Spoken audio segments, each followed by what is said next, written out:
the administration were to say, okay, the JCPOA is completely dead, there's no going back to it in the foreseeable future, they need to have an Iran policy.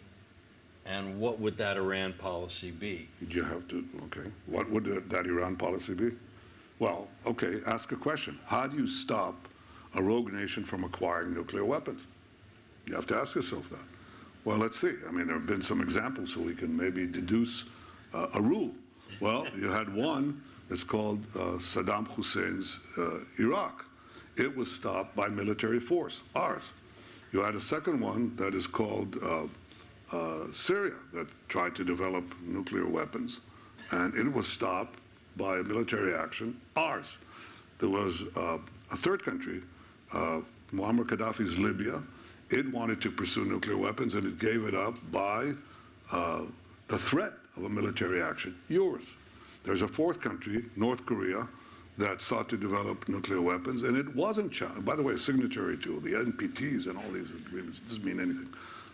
And they were stopped. They weren't stopped because there was no threat of use of nuclear weapons, of military action. And so they developed this capacity.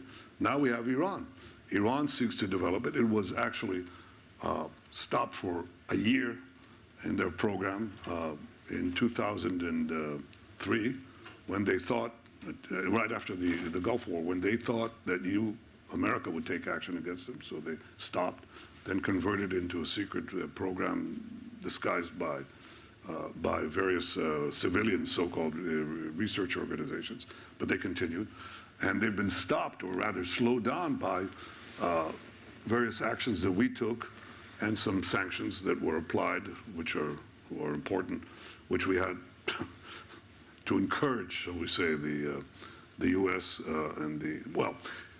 The sanctions came about because the Americans were saying this crazy guy in Jerusalem is going to bomb them unless we do something. So that's how Iran came to the table. But then they left the cash on the table and let Iran take did a lousy agreement. So the only thing that has credibly stopped rogue nations from developing nuclear weapons is a credible military threat or a credible military action.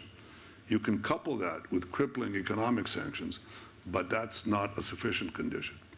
A necessary condition, and often a sufficient condition, is credible military action. The longer you wait, the harder that becomes. We've waited very long. In any case, I can tell you that I will do everything in my power to prevent Iran from acquiring nuclear weapons. That is not merely an Israeli interest, it's an American interest, it's in the interest of the entire world. If we beat them to the punch, I think we can expand the circle of peace, and if we expand the circle of peace to Saudi Arabia, then I think we effectively end the Arab-Israeli conflict, which means we work our way, not inside out, solve the Palestinian problem. I believe that pursuing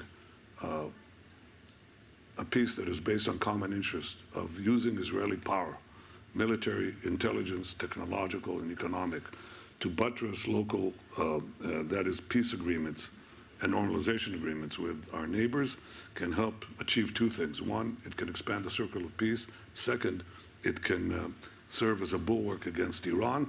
And I think we can have a quantum leap if the Saudi leadership decides that it wants to be formally part of this. Informally, they're part of this.